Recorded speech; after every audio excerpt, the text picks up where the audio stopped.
Hey guys, do you ever romanticize the past? Well, if you've ever said you were born in the wrong era, this should fix that. Tonight, we're tossing that fantasy into the chamber pot, because we're diving headfirst into the medieval world, not as a noble, not as a knight, not even as some mysterious forest witch with surprisingly good skincare, but as what you almost definitely would have been, a peasant woman. Spoiler alert, it's not cute. Forget cottagecore. This is cottage rot. Life for the average medieval woman wasn't all flower crowns and embroidery. It was more communal lice, mystery stew, and childbirth with a 30% survival rate. Every day was a full-body workout in trauma, and your only reward was not dying before the age of 28. But don't worry, we'll ease in together. Keep a fan on for ambient white noise. Maybe light a candle, just not too close to your bed. You're about to wake up in a cold, damp hut where the walls sweat and the goats judge you. So tuck in, scratch that imaginary flea bite, and prepare to meet your ancestors. They were tougher than you, itchier than you, and somehow still managed to laugh. And hey, if you enjoy this historical fever dream, subscribe, leave a comment, and blame Agnes for everything that goes wrong. She probably started it. You don't remember how you got here. One moment you were doom-scrolling in bed, possibly mid-snack, and now you're horizontal in a pile of straw that smells like goat and bad decisions. You blink. Once. Twice. There's no phone, no pillows, no ceiling fan humming softly above you. Just the rhythmic wheezing of someone nearby, and the unmistakable scent of livestock, body odour, and something that died last Tuesday. Congratulations. You've been time-travelled against your will. Welcome to the year 1300-something. The good news? You're alive. The bad news? So are the rats, and the fleas, and whatever's currently nesting in your hair. You are a medieval peasant woman, which is, historically speaking, one of the worst lottery tickets to ever be scratched. You're poor, female, illiterate, and waking up in a world that doesn't believe you're a full person. Or even a half person. More like a sentient cloth sack for labour and childbirth. You have no rights, no options, and no indoor plumbing. Hope you weren't too attached to dignity. It doesn't live here. Your bed is a rotting straw mattress stuffed with hay, bugs and regrets. It's lumpy, mouldy, and suspiciously damp, either from roof leaks, cold sweat, or something your cousin spilled during a night terror. There's a wool blanket covering you, but calling it a blanket is generous. It's more like a stiff, greasy pelt woven from the nightmares of sheep. It hasn't been washed since the last harvest. It now weighs as much as a medieval ox, mostly from dirt, grime, and centuries of sorrow. You attempt to sit up. Your joints crack like a haunted cupboard. You're 23, which in medieval terms is about middle-aged with strong, eldest crone energy. Your back aches. Your neck aches. Even your hair aches. Your entire body feels like it was constructed by someone who skipped the instruction manual and then blamed the result on witchcraft. The room you're in is your home. Technically, it's one room and not in a minimalist chic way. Think open concept by force. A single, smoky chamber made of wooden planks, damp wattle and daub walls, and spiritual despair. The roof is thatched, which is quaint until it rains and your ceiling turns into a soggy sieve. There are no windows, just holes stuffed with cloth. There's no chimney either. The smoke from the hearth just hovers in the air like a depressed ghost. It burns your eyes. You'll develop lung issues, but that's fine. You'll die of something else first. Everyone you love is here. All of them. In one room. Your parents, your siblings, your husband, possibly your mother-in-law, and definitely some chickens. There's also a pig in the corner who may or may not be family now. You sleep packed together like lumpy sardines, all breathing the same stew of flatulence, garlic sweat, and unresolved tension From that argument over who left the bucket outside, there is no such thing as personal space, or privacy, or silence. Your baby is crying, your neighbour's baby is crying. A rooster crows directly into your soul. Someone is already arguing about turnips. You haven't even opened your eyes properly and the day has already begun without your consent. The floor is dirt, sometimes mud, sometimes worse. It's littered with straw, animal droppings, spilled beer, and the occasional mystery liquid. You learn not to ask questions. You learn to accept the squish between your toes. You shuffle outside, or what passes for outside. There is no garden, just a patch of earth that occasionally produces weeds, onions, and anxiety. The morning air is cold enough to slap you. The fog rolls over the village like a thick wool cloak soaked in regret. Other peasants are already moving about. There are no formal schedules. The sun is your alarm clock, and your boss, and your God. You're hungry, but that's not new. Hunger is your constant companion. It walks beside you like a silent nun, always reminding you that you didn't eat enough yesterday, and you probably won't eat enough today. But there's no time to think about food. There's too much to do. You glance at your clothes, which is generous, because technically it's just one thing. A linen shift under a rough wool tunic that feels like it was woven from porcupine fur and spite. You've worn it every day for months, possibly years. It has stains you can no longer identify and smells like a damp towel left in a stable. If you're lucky, you have an apron. If you're very lucky, you have shoes. Thin leather wrappings that offer the same protection as wet paper and the same arch support as a dead squirrel. You're already itchy. You were born itchy. Fleas, lice, and bedbugs are a fact of life. Everyone has them. You, your children, your priest. Even the Queen probably has them. They don't discriminate. You scratch absent-mindedly while stirring porridge, while feeding chickens, while talking to neighbours. No one notices. No one cares. You are, at all times, a mobile buffet for insects. The smell of smoke and livestock clings to your skin. There's no soap, no shampoo. Washing is rare and seasonal, like fruit. You bathe in cold streams only when absolutely necessary or socially pressured. Cleanliness is not next to godliness. It's next to impossible. Dirt is your second skin. You are, biologically speaking, 1/3 filth. But the worst part, the part that truly hammers home where and when you are, is this. You have no say. No say in where you live, who you marry, what you eat, what you wear, what you believe. You are a cog in a system built on dirt, obedience, and deeply misinformed medicine. You are a woman, which means you are the bottom of every ladder, the back of every line, and the uncredited labour behind every loaf of bread and clean tunic. No one writes about you in the history books. You don't get a name in the manuscripts. You are one of millions, forgotten by the scribes, remembered only through artifacts and the vague scent of onions on everything you touched. But without you, nothing worked. You fed the world. You birthed it. You buried it.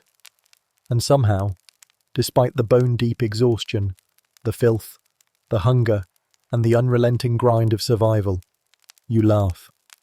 You tell stories. You sing. You fall in love. You find joy between the cracks of this crumbling world. So yes, you're a medieval peasant woman now. But don't panic. You're also the reason civilization kept limping forward. Take a breath. You'll need it. This is just the beginning. Now that you've blinked awake into your grim new life, let's take a little tour of your charming new residence. Spoiler, it's more barnyard than bungalow. Let's talk about your house, or rather your hut, or more accurately, your wooden box of communal suffering. You don't live in a castle. You don't even live near a castle. You live in a lopsided, damp structure that technically qualifies as a dwelling, only because it has walls, barely. Your home is a single room, shared with everyone you know and love. It's not rustic, it's ruinous. Picture a sad barn with commitment issues, built from timber, mud, straw, and generational fatigue, it leans like it's giving up mid-sentence. There's no paint, no insulation, no decorative wreath on the door, unless a chicken died on it by accident. Windows? What windows? You've got holes, strategic gaps covered with animal hide or ragged cloth. Light trickles in the way joy does here, briefly and followed by smoke. The place is dim at noon, pitch black by dusk, and filled with shadows that may or may not be relatives. There is no floor. The ground is the floor. It's dirt in summer, mud in winter, and somewhere between sponge and grave the rest of the year. You don't sweep, you rake, and even that feels personal. The floor absorbs everything: beer spills, tears, stew dribbles, goat droppings, and the occasional family secret. After a while, it becomes less of a surface and more of a compost pile you live on top of. Every corner of the hut serves at least 5 functions. The kitchen is a smoky hearth against the wall, where firewood goes to die, and your dinner goes to develop a personality. There's a pot suspended over the flames, blackened from years of burning the same unidentifiable sludge. That pot never truly gets cleaned. New ingredients just get added like it's a cursed soup inheritance. There is no bedroom, no bathroom, no me space. There's just space, and you share it with your parents, your in-laws, your children, the family goat, 3 chickens, a dog with emotional issues, and a constant parade of buzzing, biting roommates with 6 legs and no rent. You sleep, cook, give birth, argue, cry, nurse, eat, and die in this one sacred rectangle of mud and memory. Furniture is aspirational. If you have a stool, it's a family heirloom. The table is rough wood, possibly the door from your last hut that collapsed in a storm. There might be a bench. There's definitely no bed frame. You sleep on straw, piled into a heap that gets thinner every month and thicker with insects. Bedding is a collective effort. Everyone contributes body heat, snoring, and anxiety. Now, let's talk atmosphere. The air in the hut is not fresh. It's not even neutral. It's a thick, smoky, unfiltered cloud of everything ever cooked, spilled, sweated, or exhaled in the last decade. You can chew the air. You do chew the air.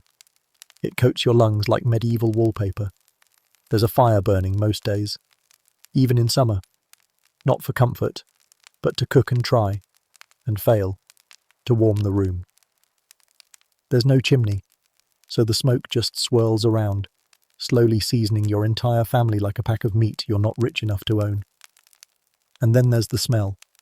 Oh, the smell. It's not one smell, it's a chorus.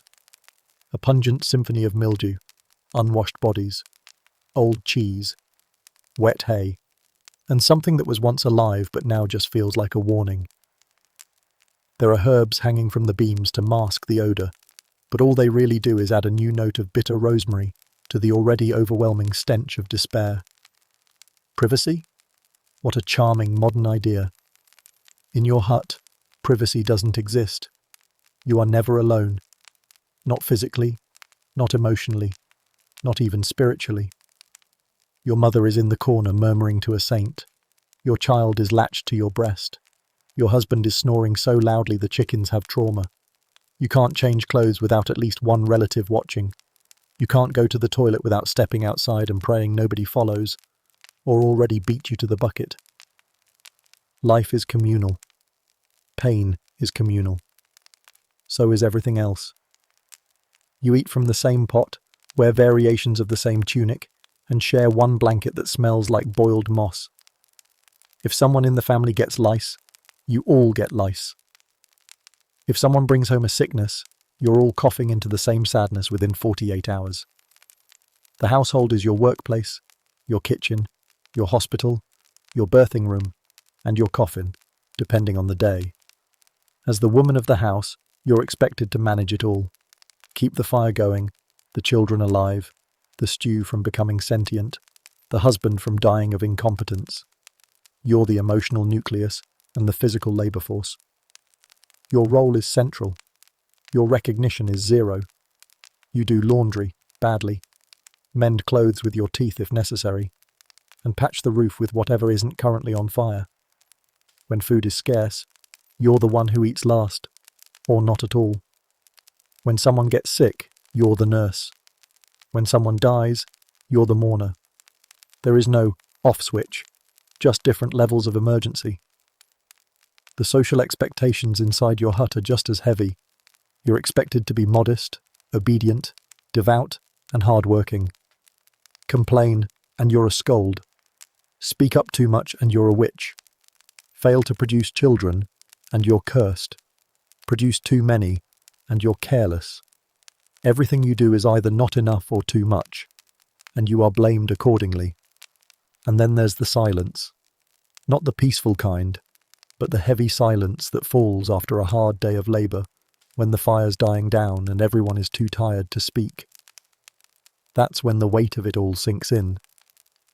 You live in a room where death has happened, where people have died of fever, of hunger, of childbirth, or just sheer exhaustion, and you know, deep in your aching bones, that someday this same room will swallow you too. But here's the thing. Somehow, this rotting, smoky, crowded, reeking hut is still home. It's where your children took their first steps, where your mother sang lullabies while mending clothes, where you fell in love, or at least learned to tolerate someone's breath forever. It's the only place you've ever known, and in a world without safety nets or second chances, that's enough to make it sacred. So yes, the floor is compost, the ceiling leaks, the goat thinks it owns the corner by the fire, but this hut is where your life unfolds in tiny acts of defiance. It's where you find brief flickers of warmth, scraps of laughter, and moments that feel almost holy. And tomorrow, you'll wake up in this same patch of dirt, with the same draft in the walls, the same lice in your hair, and the same rooster staring at you with judgment in his beady little eyes. Because this is home, and it's all you've got, ready to rise and shine.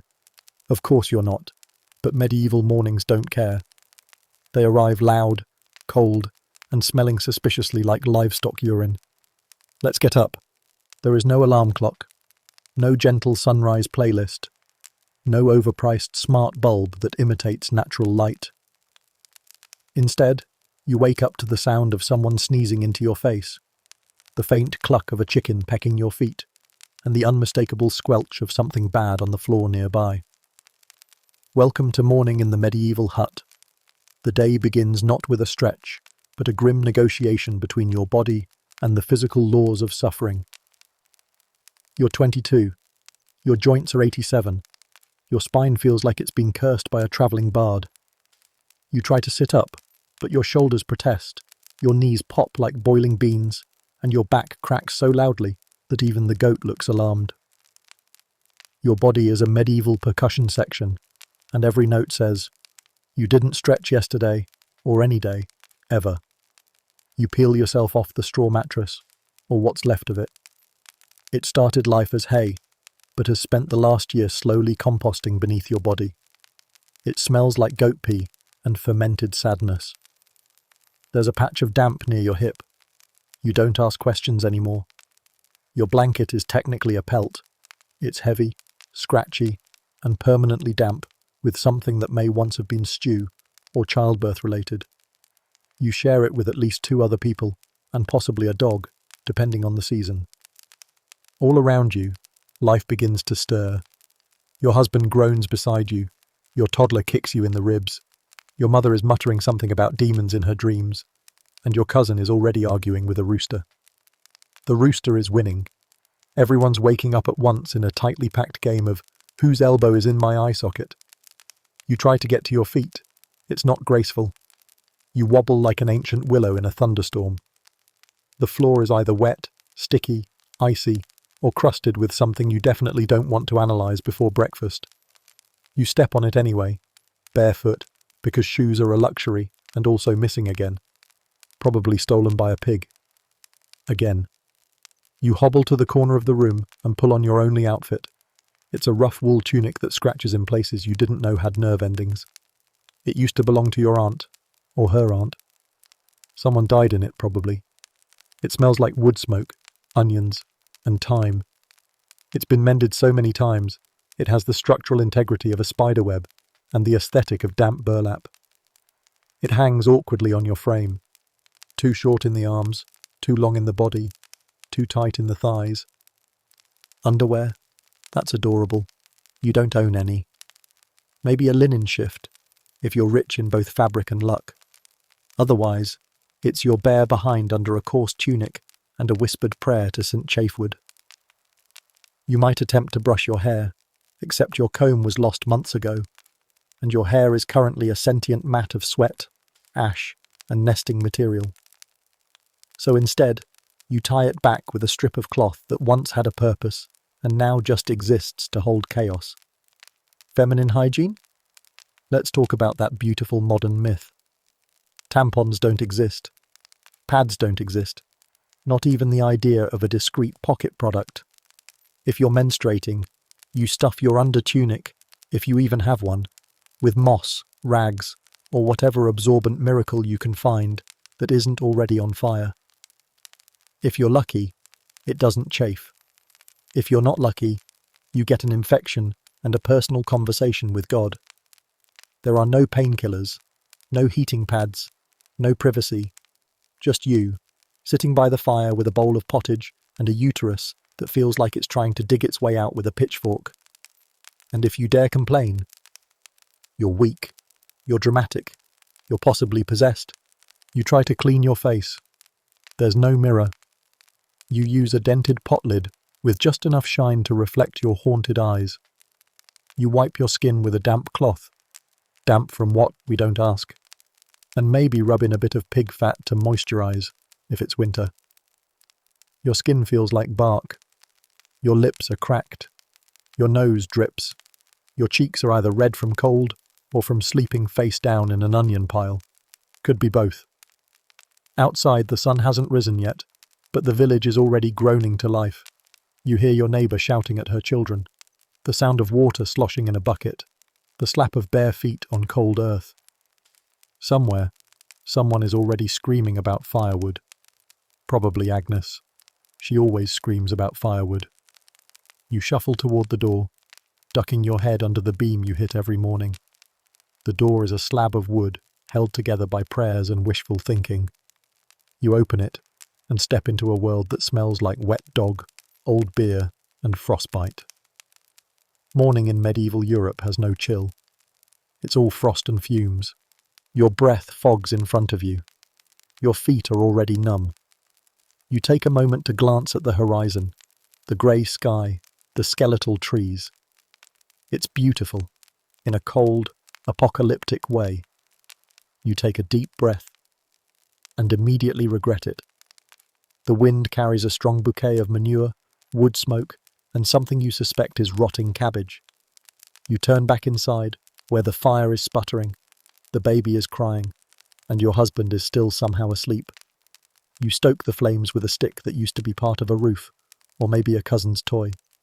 You start heating up yesterday's breakfast, which is also today's breakfast, and tomorrow's, because it never truly leaves the pot. Breakfast is a bowl of pottage. It's grey. It has the consistency of depression. You stir it, watching as a lump that might be turnip, or possibly an old root floats to the top. You add water to stretch it. You whisper a prayer. You sip and chew simultaneously. It tastes like damp burlap, with hints of regret and ash. You serve the children next, then your husband, then everyone else, then, if anything's left, you eat. This is the routine. You wake, you serve, you endure. You dream of warm baths, soft beds, soap. But those are dreams. And dreams don't ferment turnips or fix broken fences. So you suck it up. Literally. You eat your sadness stew, scratch your flea bites, wrap your shawl around your shoulders, and prepare for another endless day of carrying, lifting, scrubbing, birthing, bleeding, boiling, hauling, and surviving. Because you are a medieval peasant woman, and the sun waits for no one. Feeling fresh? Absolutely not. But since your face is technically awake now, let's explore your skincare routine, if you can call grime a treatment. Let's talk beauty. Specifically, let's talk about the fact that your face has not been introduced to the concept of soap in approximately forever. There is no skincare routine. There are no serums, no jade rollers, no little pastel tubes that promise eternal youth in exchange for half your paycheck. There is only dirt, time, and the daily exfoliation provided by wind, ash, and the occasional slap from fate. Your skin is a battlefield. Not metaphorically, literally. It is cracked, chapped, and sunburned in summer, then frost-nipped and raw in winter. It's been steamed by hearth smoke, scratched by hay, bitten by fleas, and smeared with more pottage than anyone will admit. The concept of a glow exists only in the sense that you are faintly slick with a film of medieval grease at all times. You do not wash your face daily. You do not wash it weekly. You wash it when something is growing on it, and even then, it's a toss-up between wipe it off with a rag and pray about it. Soap technically exists, but not the gentle, lavender-scented kind. It's made from animal fat and lye, smells like despair, and scrapes your skin like a passive-aggressive cheese grater. If you're poor, and you are, you probably don't have any. If you do have soap, it's guarded like treasure and only brought out for major events, like childbirth, weddings, or removing something deeply suspicious from the family goat. Cleansing is done with cold water from a communal bucket. That same water has likely been used to rinse vegetables, wash feet, soak leeches, and maybe baptize a baby. It smells like hope and old turnips. You splash it on your face in the morning and feel a mild sense of accomplishment. Not because it helps, because it didn't kill you. There is no towel. You wipe your face on your sleeve, which is also your napkin, oven mitt, snot rag, and emergency bandage.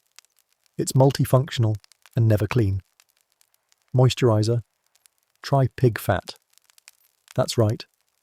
If your skin is especially dry or wind-chapped, you rub in a bit of rendered animal grease and call it luxurious.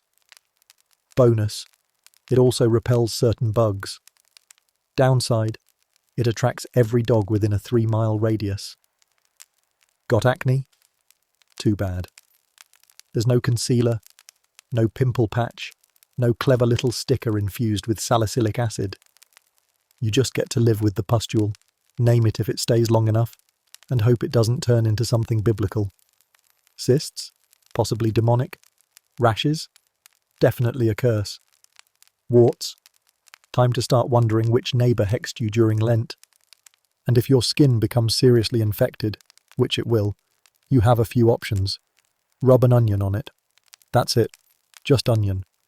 Maybe garlic if you're feeling fancy. Pray. Ideally to a specific saint who specialises in faces. If none are available, aim high and talk directly to Mary.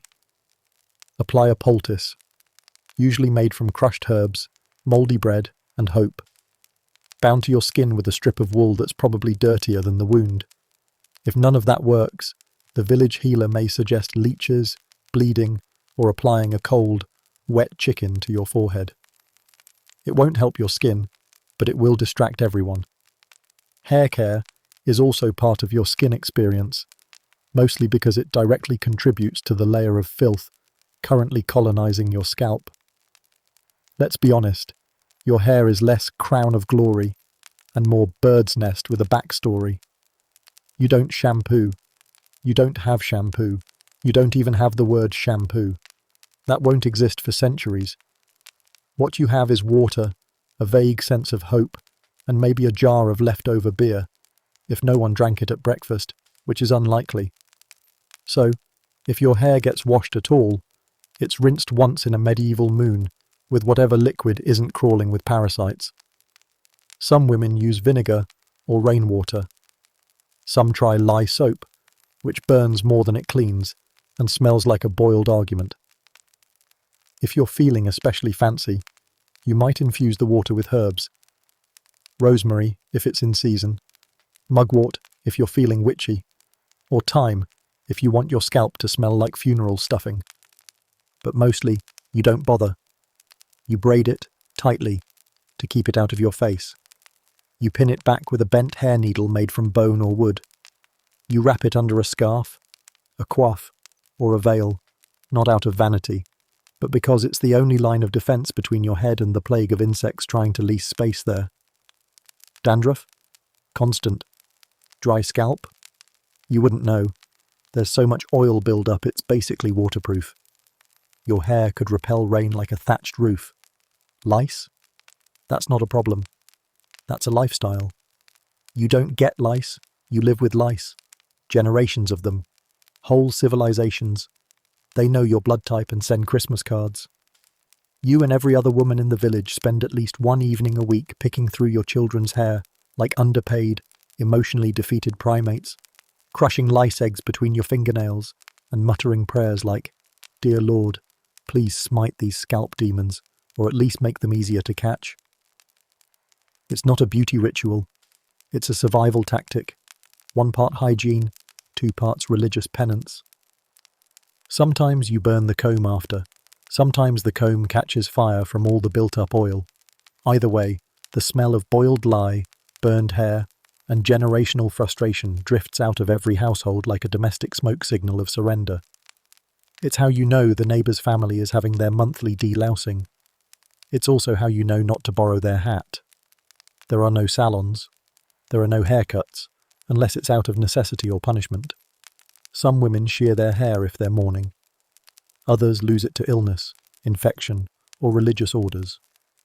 But for the average peasant woman, your hair is long, unwashed, tightly bound, and just sentient enough to be unsettling. So, no, you don't brush it 100 strokes a night. You don't brush it at all unless you're about to attend mass, get married, or be buried. Hair care in the Middle Ages, where every strand tells a story, most of them ending with, "and then it caught lice again." Everyone stinks. You stink. Your family stinks. The neighbours stink. The local lord stinks under his velvet doublet and just covers it with musky oils that smell like expired pine cones. There's no deodorant. You dab your armpits with vinegar, if you have it. Maybe shove some herbs in there. Maybe nothing. You learn to embrace the stink. It's how you know you're still alive. And if someone walks by who doesn't stink, you're immediately suspicious. Are they rich? A witch? A saint? Probably not to be trusted. Here's the miracle, though. Despite the grime, despite the stink, despite the raw patches on your elbows and the unholy rash on your neck, people still manage to fall in love. They still wink and flirt and braid each other's hair. Babies still get kissed, cheeks still get cupped, and someone still calls you beautiful under the same moon that shines on every bathless soul from here to the monastery. Because beauty isn't clean here. It isn't smooth, or filtered, or marketable. It's hardy. It's lived in. It's scarred and sunburnt and still surviving. Medieval skincare is dirt and despair, yes, but it's also resilience you can see, crusted right there on someone's smiling face. Now that your pores are clogged with existential dread, nature calls. And medieval nature? She's not polite. She's a shrieking chamber pot demanding attention. Let's address the medieval elephant in the room, or rather, in the corner of the hut next to the turnips. Where do you go when nature calls? Short answer: wherever the least amount of people are currently looking. Long answer: well, pull up a stool. Not that one. It's full. Because bodily functions in the Middle Ages were an adventure, a risk, and sometimes a community event. If you're a peasant woman, your bathroom is a wooden bucket. That's it. A bucket. Possibly cracked. Possibly leaking. Possibly already in use by someone who ate bad beans last night. It sits behind the hut, or in a dim corner, depending on how public you want your humiliation to be. There's no seat, no privacy screen, no little sprig of lavender resting on the rim. Just you, squatting over ancient wood and hoping it doesn't tip. Toilet paper? Never heard of her. You wipe with whatever's lying around. Leaves, straw, rags, moss, the sleeve of someone you don't like. In the worst-case scenario, you wipe with nothing and just make peace with your new reality. When the bucket gets full, and it will, you take it outside and dump it. Where? Into the street. That's right, the actual street. Not into a sewage system, because that would require infrastructure and planning. No, you toss it out the window or doorway, preferably while yelling, "Gardez l'eau," watch out for the water, which is Old French for, sorry about your face. The phrase might be shouted with sincerity, or sarcasm, or not at all, depending on your mood and the recipient. Either way, if you're walking beneath a window and hear that phrase, run, or better yet, duck, or just accept your fate and try not to inhale. The streets of a medieval village are a vile flowing tapestry of human waste, animal droppings, kitchen scraps, dead rats, and mysterious puddles you learn not to question. On hot days, the smell rises like a curse. On rainy days, the runoff becomes a biblical flood of filth. If your hem isn't stained by noon, you're either a noble or already dead. Now, if you're lucky enough to live in a town with public latrines, first of all, why? But congratulations, you get to enjoy the medieval equivalent of a group therapy session, but for bowels. Public latrines are long benches, with holes cut in them, lined up side by side, shoulder to shoulder. There are no partitions, no doors, no concept of personal shame. You make eye contact with strangers, you talk about the weather. You try not to make noises, but let's be honest, the acoustics are brutal, and everything echoes. There's no ventilation. The smell doesn't just stay in the room, it develops sentience. It clings to your clothes, it follows you home. If plague were a scent, it would smell like this. The waste drops into a pit below, which gets emptied once in a blue moon by people whose job titles are basically professional trauma survivors. These pits are often shallow, prone to flooding, and situated just far enough from drinking water to create the illusion of safety. And still, somehow, the whole system barely works. Diseases like dysentery, cholera, and sudden explosive death thrive here. You don't know about bacteria, but you do know that everyone who uses the latrine regularly looks pale and haunted. Now let's shift perspectives for a moment. Suppose you're not a peasant, but a noble. Surely the castles are better? More refined? Less open to spontaneous waste-related accidents? Nope. Welcome to the garderobe, the medieval version of a high-end restroom, a literal hole in the castle wall. You sit on a cold stone seat, your waste drops straight down a shaft and lands in the moat below. Because nothing says defensive architecture like a trench full of floating poo. Theoretically, this keeps things tidy. In reality, it creates a massive, disease-ridden hazard that smells like all 7 deadly sins combined. Also, it freezes in winter. You haven't lived until you've tried to do your business, while balancing over a medieval ice tunnel with your rear end exposed to the wind and your dignity hanging by a thread. Oh, and remember, the garderobe can also be used as an entry point by attackers. Yes, it's happened. People have climbed into castles through the poop chute. Imagine your final moment being ambushed by a Saxon assassin while pants down on the loo. Legendary, yes, but not ideal. Back to the peasant life. You've squatted over a bucket. You've dumped it into the alley. You've wiped with a leaf that was probably poison ivy. You're now technically done, but the smell stays with you. Always. That's why people burn incense. Not for peace, not for God, just to not smell themselves for 5 blessed minutes. That's why herbs hang from doorways and flowers are worn like perfume. They're not decorative, they're defensive mechanisms. But here's the wildest part. You get used to it. Your nose adapts. Your brain rewires itself. Eventually, you don't smell it, unless something's gone catastrophically wrong. Like Uncle Rolf eating fish that's been sitting in the sun since St. Bridget's Day. So no, there's no porcelain throne, no flushing, no lemon-scented wipes, just buckets, holes, and hope. Your bathroom is a biohazard and a public performance. Every visit is an act of courage. And yet, somehow, this is your normal, your routine, your way of life. You carry on. You laugh. You survive. Because when it comes to medieval peasant hygiene, you don't rise above. You sink in, with dignity, if not dryness. Feeling lighter? Excellent. Time to ruin that with breakfast, because nothing says good morning like pottage and beer at sunrise. You're awake. You've survived the bucket. You've scraped yesterday's dreams off your face.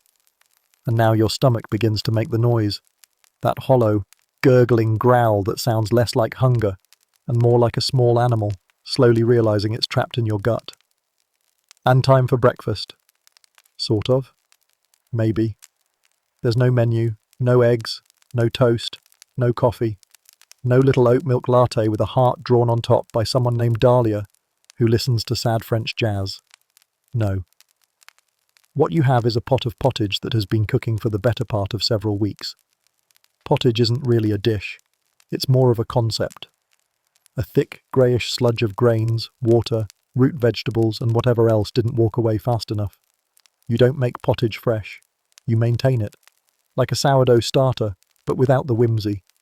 New ingredients are added on top. Old ones melt mysteriously into the void. No one remembers what went in on day one. At this point, it's less a meal and more an ancestral soup of despair. It bubbles ominously on the fire, the surface occasionally broken by a carrot chunk or an unidentifiable lump. You pray as a turnip and not something more emotionally challenging. Sometimes you fish out something meaty. You don't ask questions, you just chew. On a good day, the pottage is edible. On a bad day, it fights back. But it's warm, it fills the void, and it doesn't actively kill you. So that's a win. Next to your bowl of edible fog is a piece of bread, and calling it that is frankly a compliment. It's a slab. A disc. A weaponized carbohydrate that could take out a squirrel from 20 paces. It's made from coarse rye or barley flour, because wheat is for the rich and the dead. It's gritty, dense, and baked hard enough to crack a molar. And yes, sometimes it's bulked up with helpful, nutritious extras, like sawdust, ground acorns, or whatever was swept off the mill floor last Thursday. You don't slice this bread. You negotiate with it. You gnaw at the edges. You dunk it in pottage until it softens slightly or gives up entirely. It does not crumble. It erodes. And then there's your drink. Beer. At sunrise. Not to celebrate. Not to vibe. Just to survive. Because the water? Yeah, no. The water is not your friend. It comes from streams that double as sewer lines, animal baths, and plague distribution networks. So, unless you're actively trying to die by microbial warfare, you skip it. Beer is the safer option. Not strong, not fancy, just small ale. A weak, low-alcohol brew that's basically fermented bread juice. Children drink it. Pregnant women drink it. You drink it while staring at your bowl of pottage and wondering whether the floaty thing is seasoning or sentient. On special days, feast days, weddings, or spontaneous miracles, you might have cheese. Not soft, creamy, Instagrammable cheese. No. This is sour, hard, slightly sweaty cheese that's been sitting in a cloth under someone's bed for 3 months. It has veins. It has opinions. It tastes like a barnyard argument and probably contains the ghost of a goat. Meat? Dream on. Meat is for the noble, the festive, or the recently lucky. You might get meat twice a year if your lord is feeling generous, or someone's pig dies in an accident that looks suspiciously like murder. If you're caught poaching, even a rabbit or a bird, you could be fined, imprisoned, or executed. That's right. In this world, dinner can get you killed. And vegetables? Oh yes. Meet your new best friend, the turnip. It is always a turnip. Mashed, boiled, floating in pottage, hiding in bread, haunting your dreams. Other vegetables exist, but the turnip is the constant. It follows you like a culinary tax collector. It smells faintly of regret and feels like chewing damp wood. You pretend to enjoy it because the alternative is another bowl of empty sadness. Fruit appears rarely and only in season. When it does, it's already half fermented. By the time you get to it, it's either wine, vinegar, or wasps. Occasionally, all three. Spices? Ha, no. A pinch of pepper costs more than your yearly earnings. Salt is valuable enough to lock in a chest and pass down through generations like a cursed heirloom. Your food is seasoned with onions, leeks, and the sheer will to live. It tastes like wet linen and boiled dirt. It tastes like survival. But here's the catch. You eat it anyway. You eat it every day, without fail, because if you don't eat, you don't work. And if you don't work, you don't eat tomorrow either. Breakfast is not a joy. It's not a break. It's a mechanical refueling stop on your slow trudge toward oblivion. There's no chatting around the breakfast table, no bonding over coffee, no eggs, no bacon, no sweet rolls. There's only slurping, chewing, burping, and possibly crying into your stew. Then someone yells about chores, and the day begins for real. So no, breakfast is not a moment of calm reflection. It is grey, gloopy, grim, and served at the temperature of lava. But hey, at least you're not hungry anymore. Not technically. Now that you've shoveled sadness into your stomach, let's layer on some discomfort. It's time to put on the one outfit you own and pretend that counts as dressed. Let's talk fashion, or rather, the complete absence of it. You have exactly one outfit. Not a cute capsule wardrobe. Not one for work, and one for Sunday Mass. Not even one for winter, and one for summer. Just one. Singular. Loyal. Eternal. You and this garment are in a long-term, emotionally complicated relationship. You were probably buried in it during your last life. Your medieval outfit consists of two parts. A linen shift, if you're lucky, and a wool tunic that feels like it was woven from the broken promises of sheep. It scratches, it itches, it rubs in all the wrong places. If you've ever worn a sweater that felt like it was judging you, imagine that, but it's your entire body. There is no tailoring. It's not your size. It's a size, and you work around it. It fits like a sack, looks like a sack, and might literally be a sack that someone cut holes in during a famine. There's no waist, no shape, no aesthetic joy. Just draped misery with a drawstring. Undergarments? That's adorable. What undergarments? You're not wearing a bra, you're not wearing knickers, you're barely wearing dignity. If you're lucky, you've got a second, thinner shift underneath to stop your skin from fusing with the wool. If not, you're raw-dogging medieval life with no buffer between your armpits and a fabric that exfoliates like sandpaper blessed by a sadist. Your tunic has been passed down through several generations of underfed women. It's faded, stained, and mended in every direction. The elbows are threadbare. The seams are reinforced with whatever was lying around, maybe pig sinew, maybe someone's hair. There's a suspicious patch near your hip. You don't ask about it anymore. You've named it. And yes, your clothes smell. Of course they do. They smell like smoke, sweat, pottage, animal dander, and the faint, spiritual despair of someone who's been alive too long without a bath. Your tunic carries the lingering aroma of last week's stew, last month's rain, and your cousin's goat, who likes to nap on your lap when no one's looking. Why? Because there is no soap. Not the nice lavender-scented kind, not the bubbly kind, not even the smells like pine cones and broken dreams kind. There's no laundry powder, no cute laundry baskets, no spin cycle humming in the background while you light a candle and pretend you have a skincare routine. Laundry in the medieval world is less chore, more spiritual test of endurance. Washing your tunic, which, to be clear, is likely your only tunic, involves hauling water from the stream, which is conveniently located 40 thigh-burning steps downhill and contains roughly 1/3 water and 2/3 questionable wildlife. You carry it back in a wooden bucket that leaks slightly and bruises your shins. Then you boil the water over a fire you had to build from damp sticks and silent fury. You scrub the cloth with ashes, if you're lucky, or with fermented urine, if you're not. And yes, that was a real method. If you're lucky, it's your own. If you're really lucky, it's been fermented long enough not to smell like the devil's outhouse. Then you beat it against a rock until either the dirt comes out, your hands start bleeding, or the fibres of the garment begin to unravel like your mental health.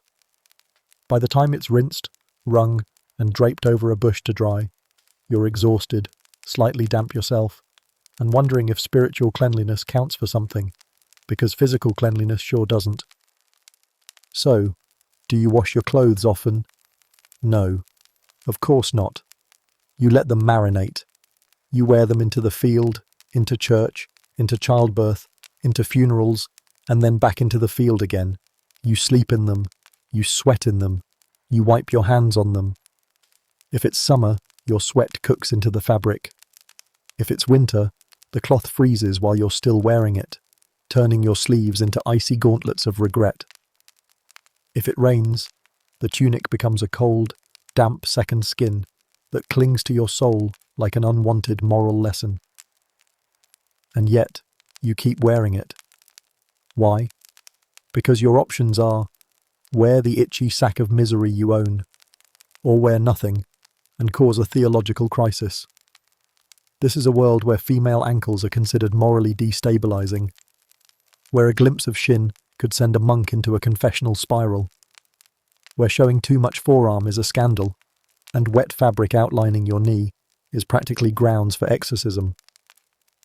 So walking around in the nude is a fast-track ticket to being labelled a witch, a seductress, a sinner, or just a deeply confused goose impersonator. So you suffer the smell. Everyone does. You develop a sort of communal scent, the musk of survival.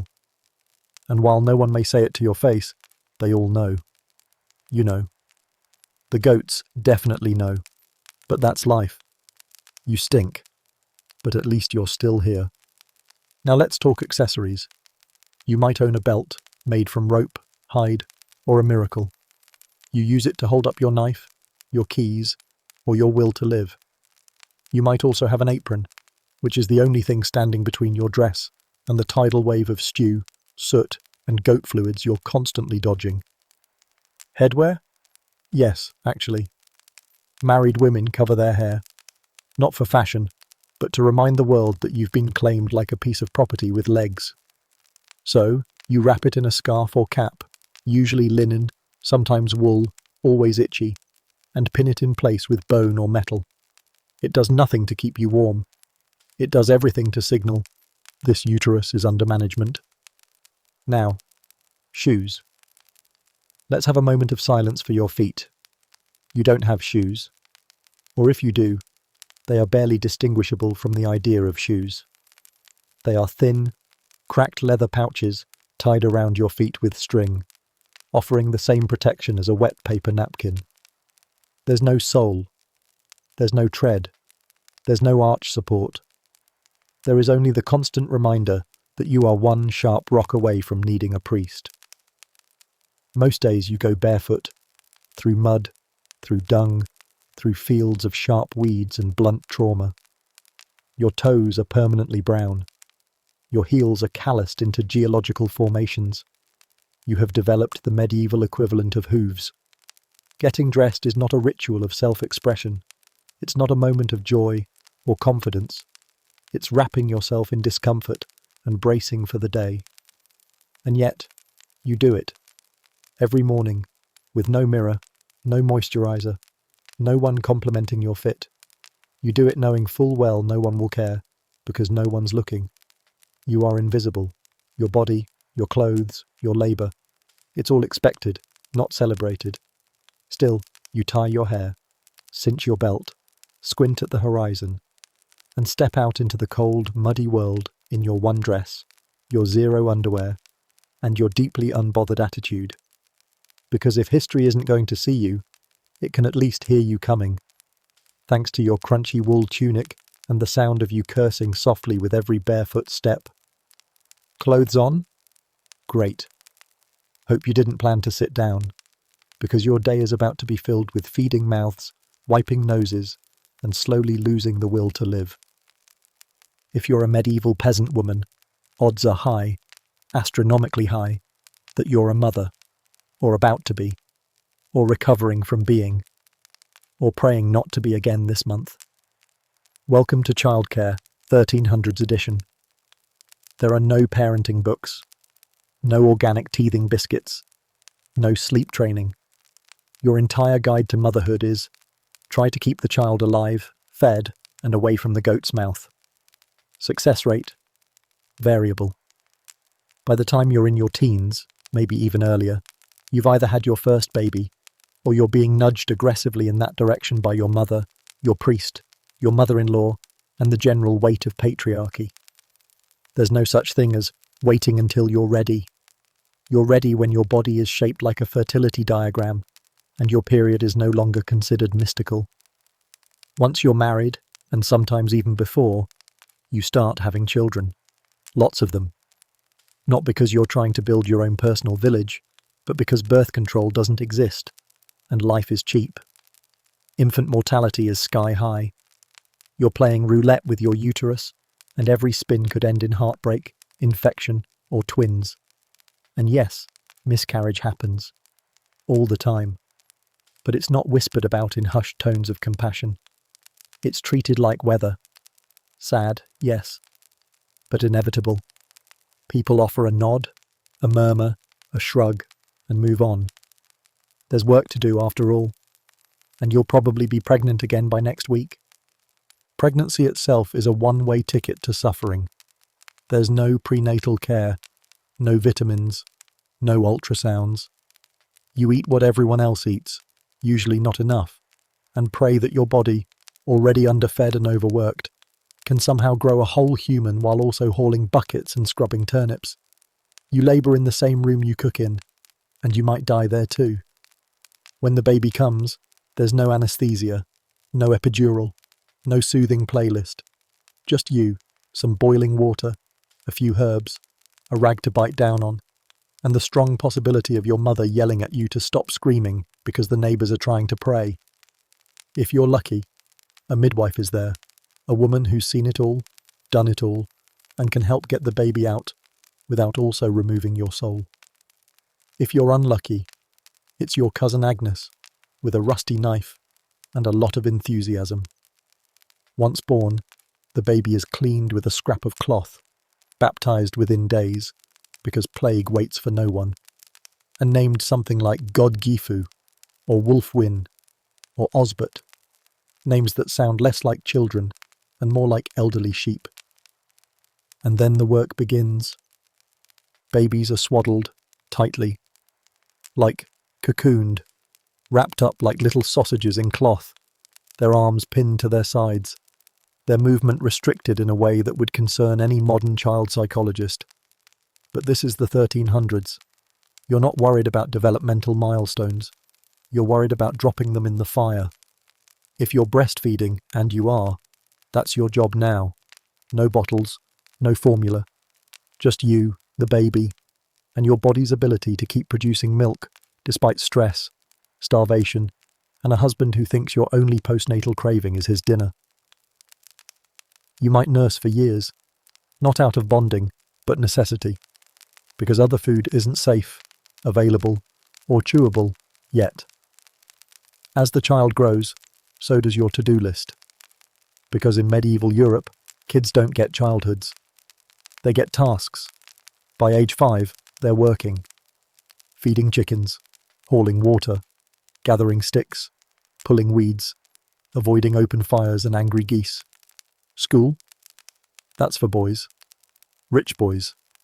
Your daughter learns how to mend, scrub, stir, and how to walk silently through a room carrying a pot and a crushing sense of duty. By 6 or 7, they're small employees in the family economy. Play is something that happens between chores. Toys are sticks. Dolls are rags. Imagination is a dangerous luxury. Your job as a mother is to keep them functional, quiet, and preferably out of plague range. And yet, despite the workload, the grief, the losses, And the lice? You love them. Fiercely. Even if no one tells you that's allowed. There's no room for sentimentality in this world, but it sneaks in anyway. In the way you tuck a scrap of dry bread aside for your daughter. In the way you hum while nursing. In the way your hands know your baby's weight, even in total darkness. You're not just a mother. You're a caregiver to everyone. You tend your children, your husband, your siblings, your in-laws. You nurse the sick, feed the frail, bury the dead, and hold your sister's hand through labour because no one else will. You are the emotional backbone of your family, and no one sees it. Your own needs? Irrelevant. You eat last, sleep least, cry quietly so no one calls you weak. You don't get time off. You don't get me time.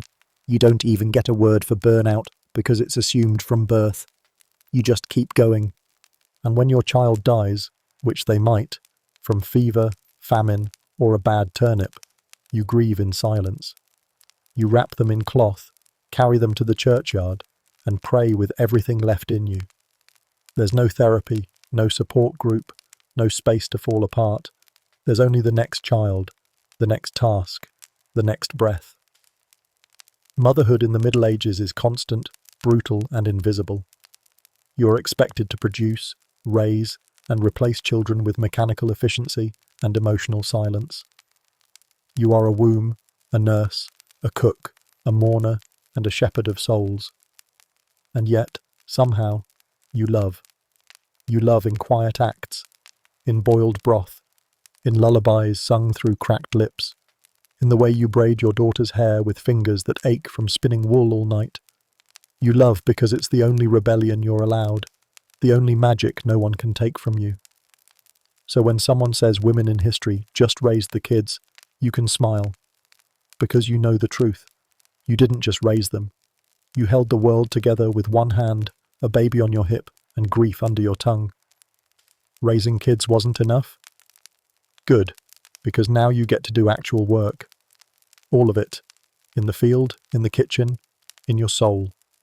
There's no clock in, no clock out, no lunch hour, no HR department reminding you to take your mental health day. If you're a medieval peasant woman, the workday begins before the sun rises and ends approximately never.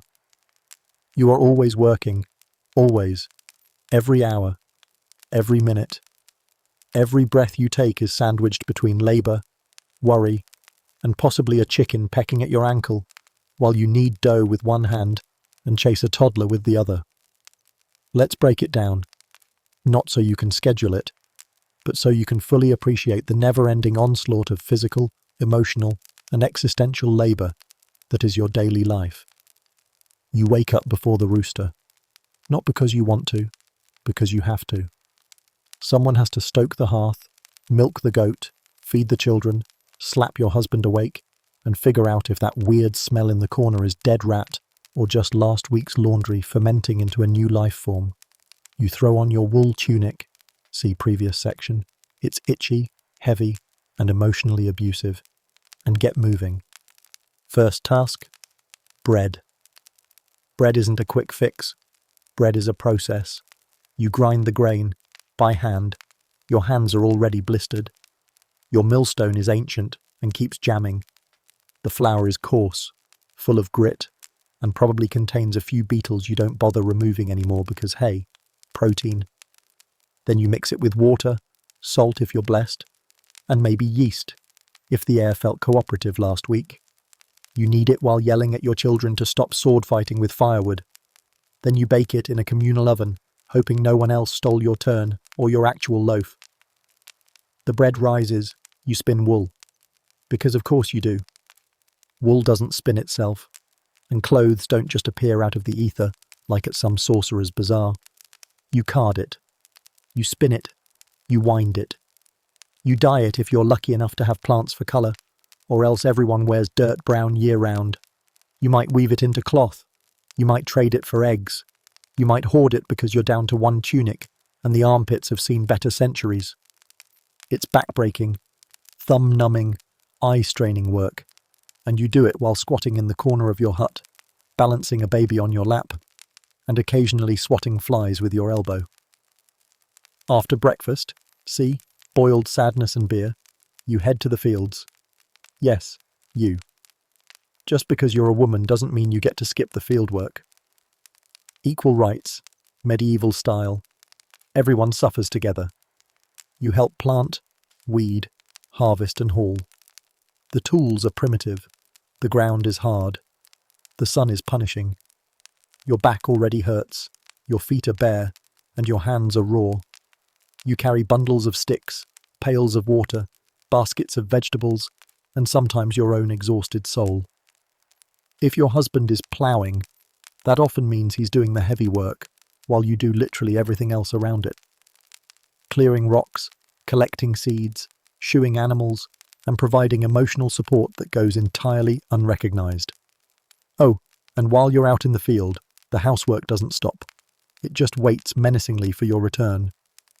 Once you drag yourself back from the field, you start your second job, running the entire household like a grim little factory of survival. You cook what passes for lunch, usually more pottage, this time with bonus turnip. You clean the pot, clean the floor, clean the children, and try to clean yourself, only to realize there's no clean water left, because someone used it to soak their crusty foot. You feed the animals, chickens, pigs, goats, before they feed on each other. You repair that hole in the roof with straw and prayer. You scrub lice from your daughter's scalp with a carved stick and muttered curses. You boil water, mop wounds, crush herbs, patch tunics, dig potatoes, wash rags, soothe fevers, and try to remember the last time you sat down without doing something else at the same time. When the sun sets, you don't relax. You preserve food. You strain soured milk into cheese. You mend what's torn. You prepare for tomorrow. You might even sneak in more wool spinning by candlelight, your eyes crossing from exhaustion. If there's a community gathering, you go, but you bring your work with you. Spinning, mending, kneading, labour is portable, and you've mastered multitasking while making small talk about Cousin Ethel's rash. There is no free time. There is no self-care. There is only maintenance of the house, the family, and your own slowly dissolving sense of self. When everyone else finally sleeps, you sit by the dying fire and exhale. Your body aches in new and exciting ways. Your tunic smells like goat pea and onions. Your hands are raw. Your back is on fire. And your mind is racing through tomorrow's to-do list, which looks suspiciously like today's, but angrier.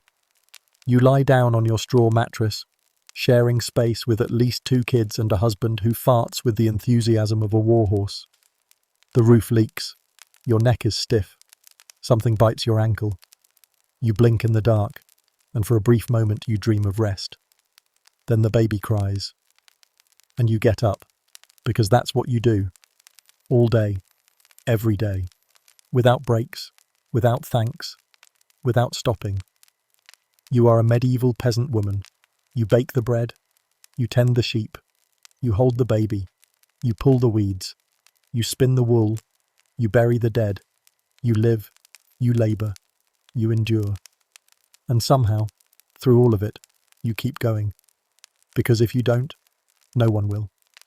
And just when you thought you could collapse into a pile of straw and sleep, surprise, here comes the wifely duty portion of the misery parade. Let's talk about sex. Specifically, let's talk about how sex in the Middle Ages, for a peasant woman, was less pleasure and more obligation punctuated by silent dread. Because once you're married, and marriage happens early by the way, often in your teens, younger if your family's desperate or trying to trade you for a pig, your body is no longer yours. It becomes an asset, like a cow or a cart or a reasonably functional bucket. Only this asset can bake, bleed, and breastfeed simultaneously. Marriage is not a love story. It's a contract. And you are the property part of that contract. Your husband gets to work your body the same way he works the fields, frequently, without much planning, and with very little concern for long-term soil health. The church, which controls absolutely everything from morality to breakfast, preaches that the man has a right to his wife's body. Refusing him is considered a sin, even if you're sick, or grieving, or literally holding a newborn that still has steam coming off it. Consent isn't a concept. It's not in the vocabulary. It's not on the menu. It's not even a whispered possibility passed between women at the well. The word no doesn't belong to you. Not in marriage, not in your home, and definitely not in your bed. You're expected to submit, quietly and without hesitation, as part of your wifely duties, somewhere between kneading bread and dying in childbirth. Your body isn't yours, it's your husband's property, legally and spiritually. The church says so. Your priest says so. Your mother said so when she handed you over in marriage like a bundle of wool with a dowry. You don't say no. You don't say anything. You just brace yourself. Turn your eyes to the ceiling. Clutch the edge of the straw-stuffed mattress. Try to think about anything else. The firewood, the children, the saint whose face is carved into the beam above your head. You dissociate politely, because even your suffering is supposed to be modest. There's no language for violation. If it happens within marriage, it's not considered possible. If it happens outside of marriage, it's considered your fault. You tempted, you smiled, you breathed wrong. You walked past the wrong barn in the wrong apron at the wrong time. And if you speak up, you're not believed. Or worse, you're shamed, silenced, branded a liar, or a witch, or a woman asking for it. There are no protections, no recourse, no justice, just whispered warnings from other women who learned the hard way. Keep your head down, avoid the drunk ones, never be alone, and always, always blame yourself, because that's what everyone else will do anyway. Consent doesn't exist here, only endurance. If you're lucky, your husband is kind and quick. If you're not, he's clumsy and careless. If you're really unlucky, he's violent. But either way, it doesn't matter. Because in the eyes of your village, the law, and God himself, it's not assault if you're married. It's duty. A horrible, grim duty that no one talks about, but everyone expects. And talking about it, not allowed. Sex is a silent subject. You don't speak of it. You don't ask questions. If you were lucky enough to have a mother who warned you, it was probably with vague euphemisms and a loaf of bread metaphor. More likely, you went into your wedding night with the same level of information you had about castle plumbing. None. No one tells you about your body. Not your mother, not your priest. Certainly not your husband, who probably learned everything he knows from overheard bar gossip and whatever the pigs are doing behind the barn. Women are expected to be chaste before marriage and compliant after. That's it. There's no space for curiosity, no room for desire. Your job is to produce children and not complain about how you got them. Meanwhile, your husband can do what he likes. He can sleep with the neighbour's wife, the miller's daughter, the tavern wench, and still be considered a strong man with appetites. You? One wrong glance, one rumour, one jealous neighbour whispering about how you lingered too long at the well, and you're a whore. Social shame is the medieval version of social media cancellation, only it comes with actual pitchforks. A reputation is fragile, especially if you're a woman. And once it's cracked, good luck getting it back. You might be branded, banished, beaten, or worse, accused of witchcraft because nothing says, "I'm not a virgin," like owning a cat and having opinions. And yes, accusations happen. Often. Especially to women who are unmarried, outspoken, widowed, or inconvenient. There's no defence, no trial that makes sense. You're guilty if you float, guilty if you sink, guilty if someone's crops died and they saw you walk by on a Wednesday. Justice is not blind. It's bored, angry, and looking for a scapegoat with breasts. Back to marriage. Even if you like your husband, sex isn't framed as something mutual or meaningful. It's transactional. You give your body, he gives you children, and occasionally, if he's feeling generous, half a cold turnip. There's no word for intimacy, no space for romance. Courtship, if it even existed for peasants, was brief and utilitarian. If he didn't beat you and your families didn't hate each other, that was basically true love. Congratulations.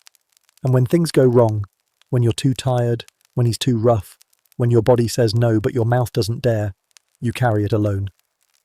There's no therapist, no refuge, no laws protecting you, just a heavy silence and a handful of saints who may or may not be listening.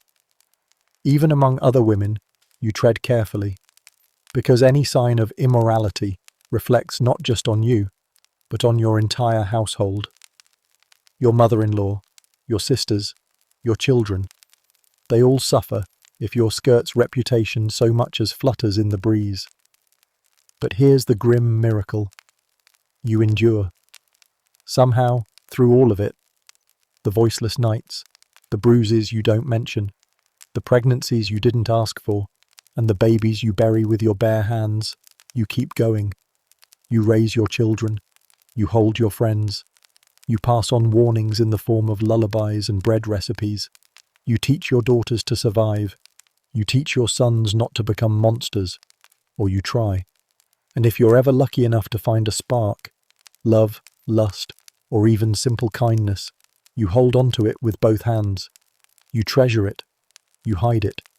You memorize the sound of it, so you can whisper it to yourself when no one else is listening. Because even in a world that sees you as property, even when your voice is drowned by duty and shame, your body still remembers it is yours, even if only in secret, even if only in dreams. So yes, sex, silence, and subjugation. That's the official outline. But beneath it, behind every locked door and stitched hem and lowered gaze, women carve out their own rules, their own rhythms, their own resistance. Because no matter how much history tries to reduce you to a vessel, you are still a person. And the world can't take that from you. Not entirely. Not forever. After that performance, you'd better go repent. Because sin is everywhere, especially in female form. And yes, God is watching. But Agnes is watching harder. In the medieval world, religion isn't something you do on Sundays. It's not a box you check or a holiday you celebrate. It's everything. It is the sky above you, the dirt under your feet, and the reason you're not allowed to enjoy anything. You wake to church bells, not because you asked for them, but because they clang loud enough to make your ears ring and your conscience twitch. They mark time, demand prayer, and remind you hourly that God is watching, which would be fine, except so is Agnes, your neighbour, part-time snitch, full-time busybody, and the unofficial spiritual surveillance officer of your village. You're expected to pray constantly.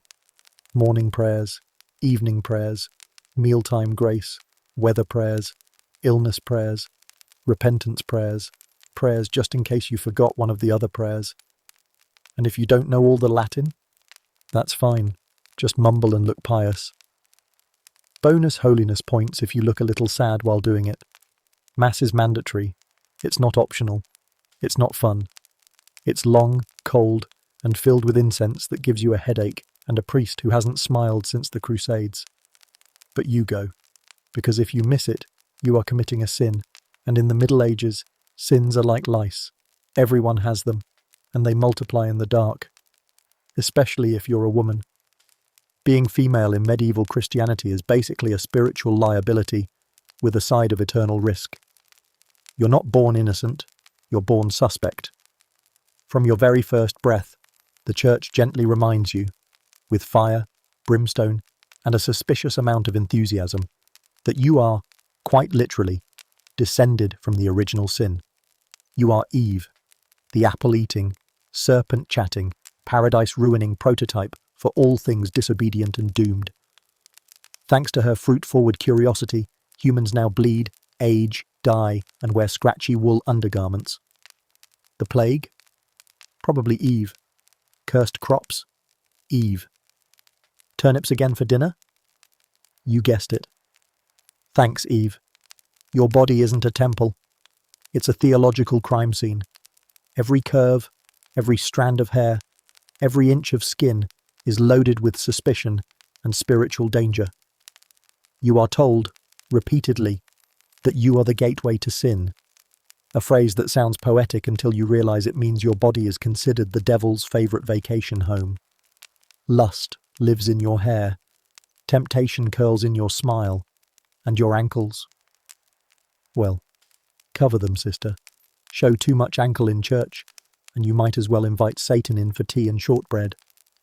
Want to wash your hair and feel vaguely human? Too sensual. Want to sing too loudly in mass? Too prideful. Want to express an opinion about literally anything? Too bold. You are supposed to be silent, obedient, humble, and invisible, basically a sentient candle holder who can cook. And here's the twisted fun. You can't win. If you're too pretty, you're a temptress sent to derail men's purity. You're the whisper behind every broken vow, the cause of every monk's guilt-ridden dreams. Your very face might require penance. But if you're too plain, then obviously you're hiding something sinister. A witch in disguise. Or worse, a woman who reads. Modesty is expected, but not too much, or they'll assume you're secretly praying to the moon and cursing the milk. Smiling is suspicious. Frowning is ungrateful. And speaking with confidence? That's not piety. That's possession. You are always either too much or not enough. The church tells you to submit, to serve, to suffer, ideally with a beatific smile and downcast eyes. Virginity is prized above all else, for women, not men, obviously. And your purity is considered a community asset, like a good goat or a reliable oven. Lose it, and you've fallen. Been taken against your will? Also fallen. Virginity is a magical status that you alone are responsible for preserving, no matter the circumstances. The saints you're meant to emulate? They're mostly women who refused to marry, lived in caves, starved themselves, or willingly died in horrible ways to protect their virtue. Their reward? Canonization. Your reward for surviving childbirth without crying too loud? Maybe a slightly softer shroud. Being a woman in the eyes of the medieval church means being in a permanent state of moral probation. You must confess more, sin less, pray harder, and work endlessly to counterbalance your inherent spiritual sketchiness. You're expected to walk the world like a whisper, present, but barely. Because if anything goes wrong, in your body, your home, your village, someone will find a way to tie it back to the original, unshakable truth. You are a woman, and that alone makes you dangerous. Too outspoken? Witch. And oh yes, witches. The church is very into them. Not as fans, obviously. Witches are the explanation for everything. Failed crops? Witch. Bad weather? Witch. Men feeling weirdly aroused during Mass? Definitely a witch. And if you're unmarried, old, smart, red-haired, mole-bearing, herbalist, or just not sufficiently well-liked, congratulations, you're on a watch list. Accusations don't need evidence, they just need whispers. Gossip in your village is not casual, it is a weapon. Agnes sees you talking to the tanner's boy twice in 1 week. You're either loose or enchanting him. You skipped Mass to care for your sick child. Clearly demonic, you grew a garden that actually thrives. Must be blood magic. Agnes is already halfway to the priest with an urgent concern for your immortal soul. Holiness is not about faith, it's performance. You show up, you bow, you murmur, you fast. Even when you're already half-starved, you cover your hair, you don't ask questions, you display your piety like it's jewelry, even if you're internally screaming because your third child died last week and your prayers echo back like laughter. Confession is your only release, but even that is a trap. You sit in a tiny box, whispering your sins to a priest who probably knows your entire life better than you do, and he nods solemnly while assigning you a few Hail Marys and a lingering sense of inadequacy. Every part of your existence is filtered through the church. You get married at the altar. You give birth under the eyes of saints nailed to your walls. You bury your dead in consecrated ground and pay for the privilege. The church owns your rhythm, your rituals, your afterlife, and your guilt. Especially your guilt. Even your body is suspect. If you menstruate, you're unclean. If you give birth, you need to be churched before you can enter sacred spaces again. The irony? The church is run by men who have never touched a uterus, but write very confidently about what yours should be doing. And yet somehow, you still believe. Because what else do you have?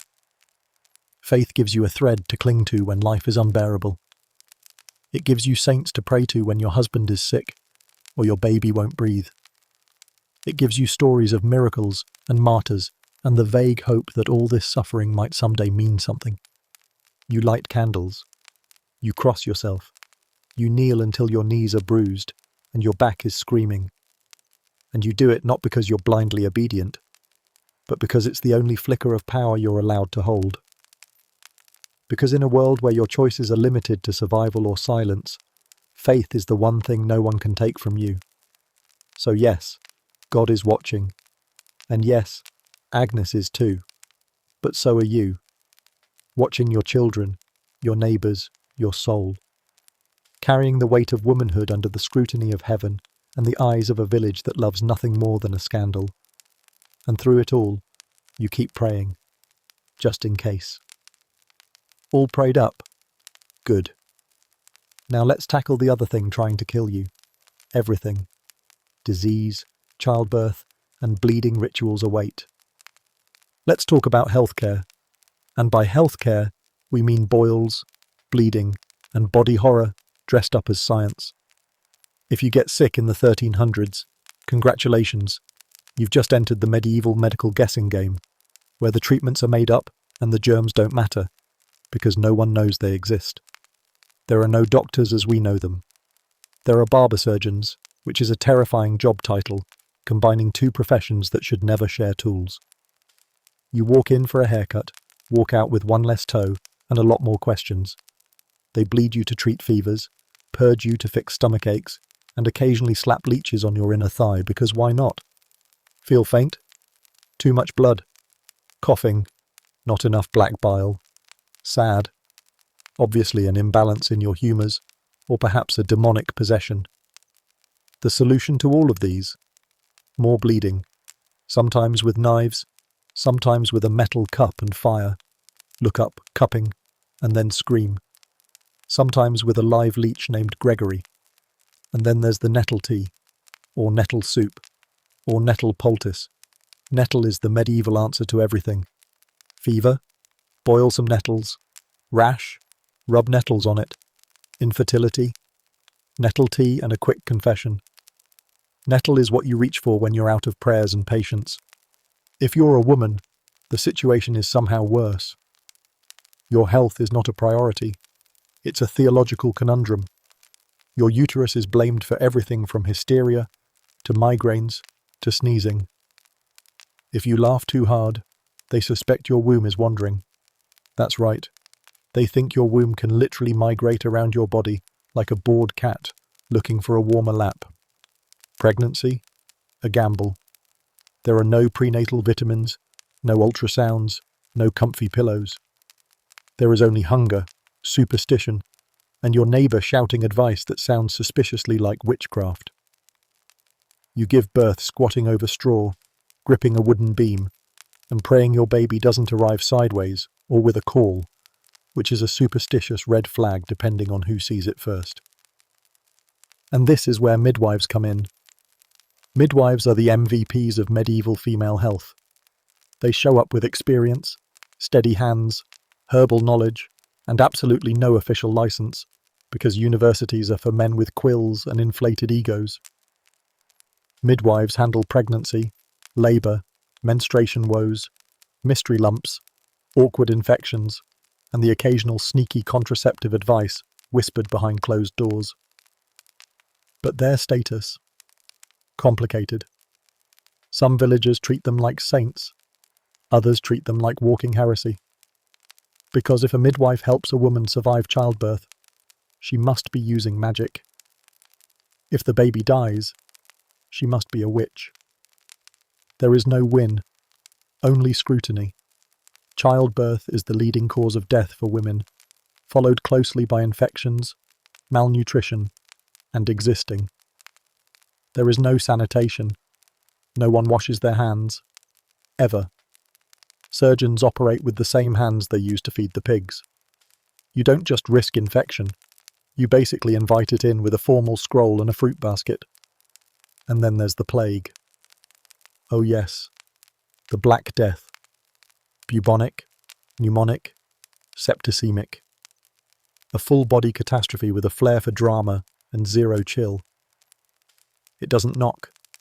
It barrels in, uninvited, clinging to rats and hitching a ride on flea-bitten cloaks, wiping out entire villages before people even know what hit them. One day your neighbour's coughing, the next, half the village is dead, and the other half is digging graves as fast as they can, often in their own backyards, because the churchyard is full. The symptoms come fast and vicious. Boils the size of apples, high fevers, vomiting, limbs turning black, and the distinct smell of, oh no, hanging in the air like a death-scented fog. Victims swell, rot, and die within hours, sometimes within minutes, their bodies crumpling in doorways, in fields, in the middle of prayers. No one knows what it is. There's no germ theory, no CDC, no helpful pamphlets. So naturally, people blame sin, witchcraft, bad air, cosmic punishment, the Jews, the stars, or possibly your neighbour's weird mole that everyone always felt uneasy about. Doctors, if you can call them that, show up wearing terrifying leather-beaked masks, filled with lavender, mint, or dried rose petals. The idea is that the bad smells carry the disease, and if you breathe in good smells, you'll be fine. That's right. Your medical defense is essentially a medieval potpourri necklace. These plague doctors look like crows in robes, and usually do nothing but wave incense and take notes while staying as far away from the dying as possible. Not exactly reassuring. Priests roam from house to house administering last rites like it's a spiritual assembly line. They're just as confused and terrified as everyone else. But someone has to pretend to be calm, so they chant over corpses while holding back their own panic. Carts roll down the streets collecting bodies. You hear the cry, "Bring out your dead," and hope to the saints that they're not shouting for your family yet. If they are, the bodies are tossed onto wagons, taken to hastily dug mass graves, and covered with just enough dirt to feel like a formality. Sometimes they're burned, sometimes they're left. The stench lingers for months. You can't run, you can't hide. The plague doesn't care about class, age, holiness, or hygiene. It takes babies. It takes bishops. It takes that one guy who always smelled like onions and kept his barn locked too tight. It takes everyone. If you survive, it's not because you were smart or good or healthy. It's because divine mercy sneezed in your direction and decided you weren't quite done being miserable. Your neighbours call you blessed. You call yourself lucky. And you go back to work because, let's face it, survival doesn't pay for itself. If you don't survive, someone might remember your name for a few days, maybe, but more likely, a priest writes it in a church ledger with a long black quill, mutters something half-remembered in Latin, and moves on to the next. No funeral, no marker, just dirt, silence, and a world that keeps turning while your corner of it vanishes. The Black Death didn't just kill people, it unravelled society. Entire economies collapsed, villages disappeared.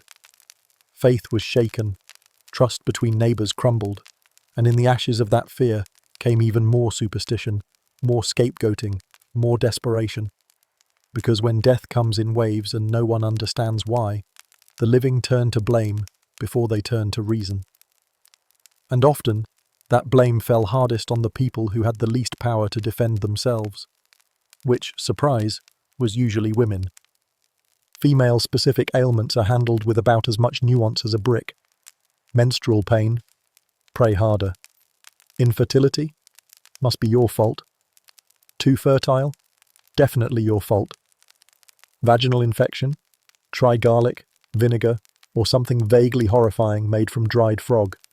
And if you start talking too much, acting too sad, or asking the wrong questions, you're hysterical, or possessed, or both. Cue more bleeding, a few prayers, maybe some dunking in cold water, and a deeply concerned look from Father Thomas, who keeps mistaking trauma for theology. Even mental illness gets no love.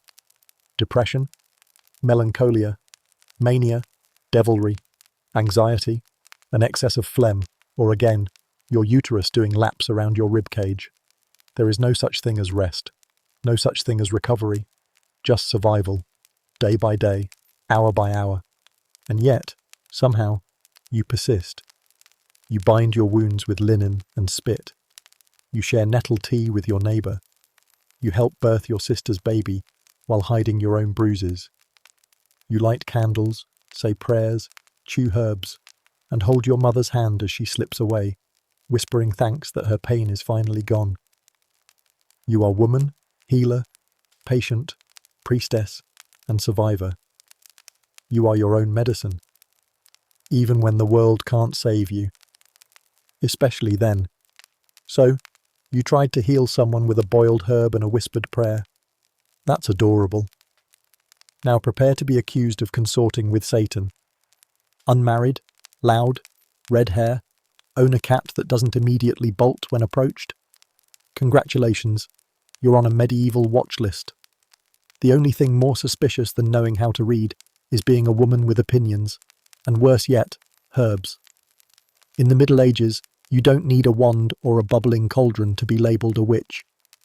All it takes is some bad luck, one gossipy neighbour, and your proximity to anything remotely unnatural, like intelligence or having clear skin after 30. The bar for suspicion is subterranean. If you're too pretty, you use sorcery to enchant men. Too plain, clearly hiding your true face. Live alone, you're brewing potions. Live with others, you're corrupting them. Speak out, you're cursing the crops. Stay quiet, hiding something. No matter what you do, you're probably one sneeze away from being dunked in a river. Witchcraft accusations were the original multi-level marketing scheme of social control. No potions required, just fear, envy, and a solid understanding of how to ruin someone's life before supper. These accusations spread faster than fleas on a church bench, carried by gossip, jealousy, and boredom, especially in villages where the most exciting thing that happens is someone getting a second goat or dropping dead in a slightly unexpected way. People needed drama. The church needed scapegoats. Enter women, particularly older women, or unmarried women, or poor women, or smart women, or healers, or midwives, or literally anyone who wasn't sufficiently submissive, soft-spoken, or silent. If you were female and took up any sort of metaphorical space, you were already suspicious. The most dangerous thing you could do? Know stuff. Knowledge was risky.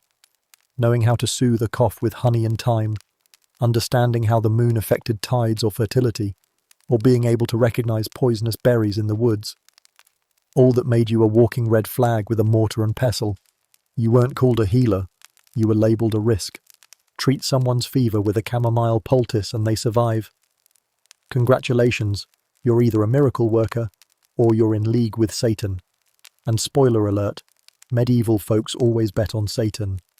Always. Their theology was basically, if it's complicated, burn it. If a cow dies mysteriously, witch. If it rains too much, witch. If it doesn't rain at all, double witch with a side of heresy. If a baby cries for more than 30 minutes, clearly the woman with the suspicious squint and the loud opinions has hexed its soul. And if she owns a goose that follows her around? Oh, absolutely a familiar. Hang her before it lays eggs of evil. And you don't even need real evidence.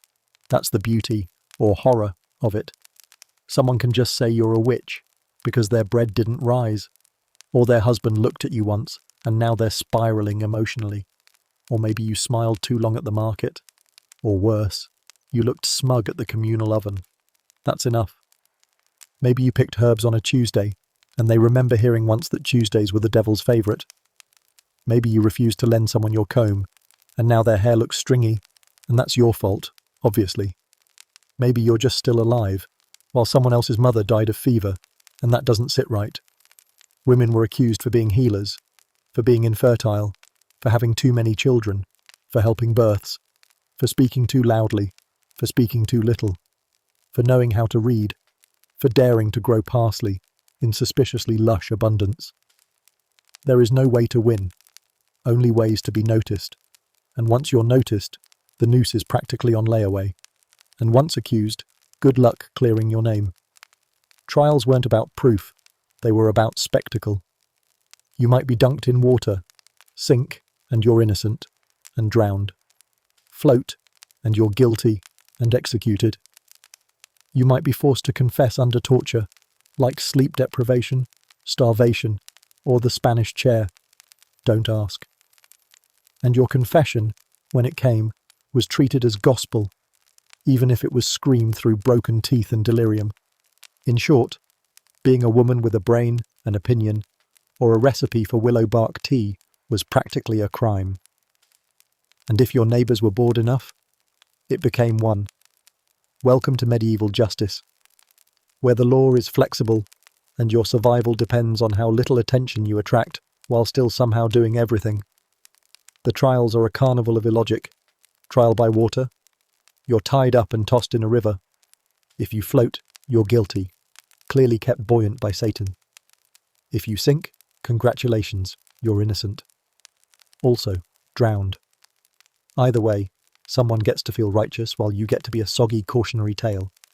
Or maybe they just poke you with sharp things until you confess, or deprive you of sleep for days, or press you with stones. Fun fact, sleep deprivation and pain are excellent tools for extracting any confession you want, including past lives, as a frog, or dinner with Lucifer. Once accused, it doesn't really matter what happens next. You're marked. People stop visiting. Children whisper and run. The priest looks nervous when he sees you. Your friends stop being friends because they don't want to be accessories to your alleged demon-powered baking. Midwives, healers, and herbalists are frequent targets. These women hold knowledge and autonomy, which makes them deeply inconvenient in a world where the ideal woman is quiet, pious, and slightly underfed. If you save a life with nettle tea, you're hailed as a blessing, until someone thinks the tea also fixed their husband's wandering eye, and now you're clearly bewitching genitals with forest plants. And don't think social class will save you. Nobles accused of witchcraft might get a trial with slightly less screaming, but the result is often the same. And poor women, forget it. One dead chicken and a bad harvest and you're flammable by sundown. The church fans the flames with sermons about the devil stalking villages, tempting women, and turning them into seductresses and spellcasters. Because obviously, the devil's master plan to destroy humanity is to empower women with calendula ointments and bad attitude. And yet, for all the danger, some women still dare. They whisper their recipes. They tuck lavender under pillows. They pass on lore through lullabies and coded prayers. They survive through silence and secrets. Until they don't. Being a woman in medieval Europe means you're always a few wrong glances from a noose or a torch. Not because you've done anything wrong, but because you exist in a world that can't decide whether you're a sinner, a temptress, or a walking theological riddle. So you keep your head down. You bury your herbs deeper. You smile at Agnes, even though she's definitely reported someone for cursing her goat. You bite your tongue and fold your prayers into your apron. Because in this time, in this place, survival is not innocence. It's just luck. And next week, it might run out. Burned at the stake yet? No? Then congratulations. You might just live long enough to enjoy a holy day, gossip-fueled festival, and some deeply suspicious dancing.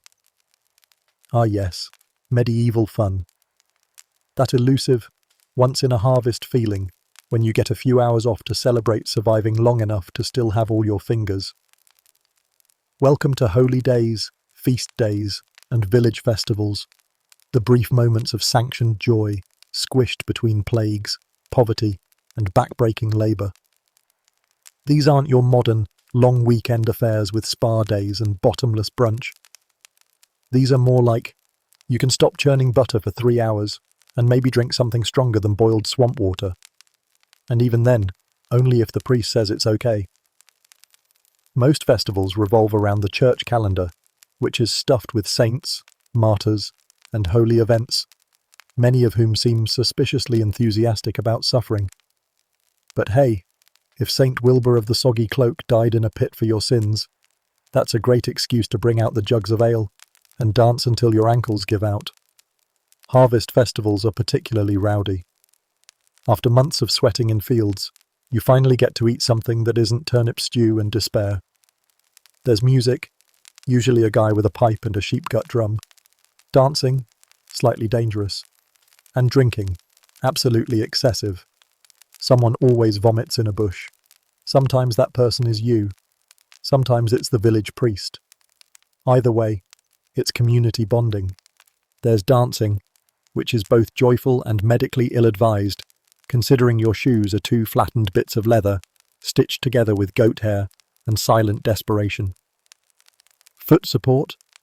That's a luxury for saints and skeletons. You swirl around in circles with your neighbours to the sound of a 1-string fiddle, a badly tuned pipe, and a drum made from a sheep's stomach stretched over a bucket. The rhythm is questionable, the choreography non-existent. Someone always trips, someone always pulls something, and someone's grandmother inevitably throws her back out trying to remember how to do the harvest jig. There's food, some of it even warm, which feels like a sinfully decadent miracle. Bread that didn't come from a week-old loaf. Maybe even meat. Rabbit if someone's brave, goose if someone's rich, or pig if someone's feeling particularly rebellious and forgot they were supposed to tithe it. There are pies that might contain apples, or onions, or regret. Stews simmer in big pots over open flames, and no one asks what went in, because if it fills your stomach and doesn't kill you, that's a win. There are games, if you can call them that. Hit the rat with a stick is exactly what it sounds like, and surprisingly competitive. Throw the rock at the barrel has no clear winner but lots of dislocated shoulders. There's even a classic, Catch the Drunk Cousin, a chaotic mix of tag and public embarrassment that ends with someone face down in a turnip patch. And then there are the songs. Some are pious hymns, which you sing just loud enough for Agnes, your neighbour and unofficial sin auditor, to hear. You hit the Latin words with gusto, even if you don't know what they mean, because looking holy is more important than being holy. Others are far more interesting. Cheeky local ballads whispered behind hands or bellowed after the 3rd mug of ale. Tales of scandal, flirting, butter theft, and who may or may not have been caught stargazing in the hay with the miller's son. Spoiler, it was definitely Marjorie. Again. The line between music and gossip is blurrier than the ale by sunset. Every chorus carries a coded message. Every verse could ruin someone's week. You hum along with one eyebrow raised, ears sharp for names, hints, and spicy details.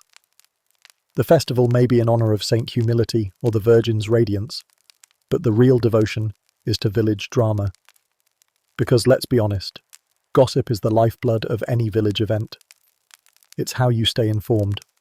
Who's pregnant, who's suspiciously not, who's been seen speaking too sweetly to someone else's husband, who suddenly has nicer bread or fewer chickens, and, most important, who might be a witch. The entire social network runs on side-eyes and whispered speculation. It's medieval Twitter, and the character limit is only as long as your neighbour's breath. No one scrolls. They sidle. No one likes. They nod. And if you trend too hard, you might end up in a ducking stool or on the business end of a burning stake. But for tonight, under the moon and a tangle of pipe music and rumour, it's all just fun. Mostly. If you're lucky, these holy days mean less labour. Not no labour. Let's not get crazy. Maybe you don't have to spin wool until your knuckles bleed onto the spindle. Maybe the loom gets to rest, and your hands swell only from chopping, not weaving. Maybe your back gets a short break from hauling buckets, and instead, you're just responsible for sweeping the hut, scrubbing everything that looks remotely washable, and preparing a feast for 30 deeply opinionated relatives, who all arrive uninvited, but claim St. Mildred the mostly upright would have wanted it that way. It's not rest. It's theatrical work in honour of divine approval, but it is a change of pace, kind of like switching from being hit with a stick to being hit with a slightly softer stick, carved with decorative flourishes and blessed by the priest. There's no spa day, there's no nap, there's just fewer turnips to peel and more people watching you do it. Still, for a few hours, things feel lighter. The air smells like roasted onions instead of foot. You wear your second cleanest tunic, which still has a questionable stain on the hem, but at least it's not damp. Someone puts a flower behind your ear. Someone else compliments your braid. You trade smiles with someone you like, trade bread with someone you don't, and exchange passive-aggressive blessings with someone who always seems to sneeze whenever you enter the room. There's laughter, not because everything is fine, but because it isn't. And sometimes, the most radical thing a woman in the Middle Ages could do was laugh in spite of it all, even if it's through cracked lips and clenched teeth. Even if you have to pause to quiet the baby or stir the pot or hold your sister's hair while she cries in the pig pen again, you laugh. There's joy here. Brief, but real. A moment of levity in a world that rarely allows it. A moment when no one's dying, no one's accusing you of witchcraft. And the only thing burning is the stew you forgot about while dancing with that one-eyed Cooper who smells like ash and ambition. And then the bell tolls, and it's back to work. The laughter fades, the borrowed ribbon comes out of your hair. The baby starts wailing again. You return to the fields, to the wash basin, to the firewood pile, as if the celebration were a dream someone else had. Now sit quietly. Reflect on the miracle of endurance that is your life. Reflect on how everything you do, from birth to boiling stew, still ends in an early grave. But maybe, just maybe, you mattered more than anyone ever wrote down. Maybe your name didn't make the records, but your work shaped everything around it. Maybe you were the memory in the bread, the strength in the loom, the warmth in the home. Because survival isn't just something you did. It's something you built, one exhausting, underappreciated day at a time. All danced out? Good. Time to sit quietly and reflect on how everything you do still ends in an early grave. But maybe, just maybe, you mattered more than they ever wrote down. Let's not sugarcoat it. You're probably going to die young. If you make it past age 5, you've already outlived half your childhood peers. If you reach 30, you're a seasoned survivor. If you hit 40, people start calling you the old one, usually with a mixture of awe and suspicion, as if you might spontaneously evaporate or turn into a crow. For a medieval peasant woman, death is not some distant horizon. It's a daily companion, hanging out in your hut, sipping your ale, and eyeing your children like it's already made dinner plans. The average life expectancy hovers around 30-40 years, dragged down by disease, hunger, and the sheer act of existing in a body that bleeds monthly and births babies in haystacks. Let's start with childbirth, the final boss of medieval womanhood. Giving birth is less miracle, more trauma marathon. There are no doctors, at least not for you. Trained physicians are busy leeching noblemen or writing letters in Latin about how the womb wanders if you think too hard. No anesthesia, no antiseptics, no understanding of germs. Just you, a midwife who might also be the village baker, some hot water, because tradition says it helps, though no one's sure how, and a symphony of screaming. You're probably giving birth in your home, if you can call a one-room animal bunker a home, with a handful of women crowding around you, praying, panicking, and trying not to pass out. There's no privacy, no calm. The straw beneath you smells like goat and last season's rot. You grip a wooden beam or a bundled cloak. You scream. You bleed. You pray the baby comes out head first and screaming. A breech baby? You're in real trouble. The midwife might attempt to turn it manually, a process that is both terrifyingly invasive and statistically useless. There's no ultrasound, no fetal monitor, no way to know if the umbilical cord is wrapped or if the baby's even alive. You just push and hope. Twins. One comes out. Maybe. The second is either stuck, crushed, or too weak to survive. Your body, malnourished, exhausted, and likely riddled with anemia from the 7 other children you've buried, is not built for this. And yet, you're expected to pull through. Postpartum complications? Oh, those are just part of the experience. Hemorrhage? Fatal. Retained placenta? Fatal. Puerperal fever? Infection from filthy hands or tools? Very fatal. There's no concept of washing hands between births. Midwives often went from one labour to another without so much as rinsing the blood from their fingernails. And should you survive, you're handed your baby, hopefully breathing, and told to start breastfeeding immediately.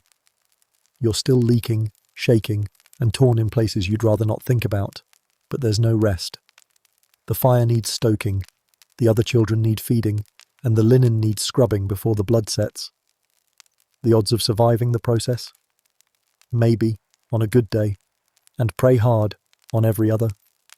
And that's assuming your husband doesn't decide to drink through your labour or call for a priest halfway through, because your screaming sounded unholy.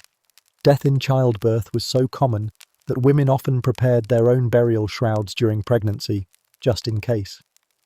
They confessed their sins before going into labour. They said goodbye. They knew. Everyone knew. In short, childbirth wasn't a celebration. It was a gamble with high stakes and very few winners.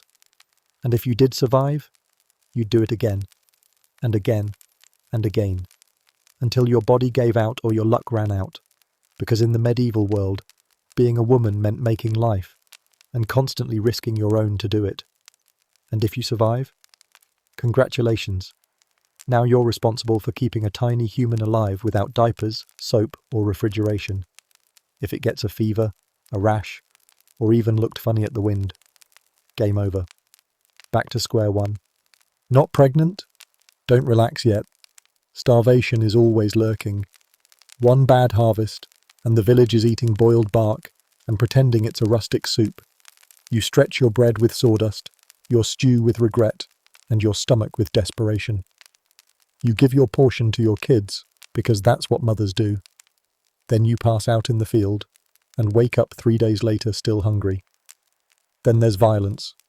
Raiders, bandits, angry drunks, husbands, neighbours with grudges. There's no shortage of people ready to swing something blunt at your head. There's no police force, no hotline, no justice. Just hope you don't say the wrong thing near someone holding a shovel. Oh, and let's not forget the plague. It doesn't knock. It bursts through the door like a drunk relative, drops half the population, and leaves you wondering why your toes are turning black. If it misses you this year, great. It might loop back around by spring. But here's the kicker.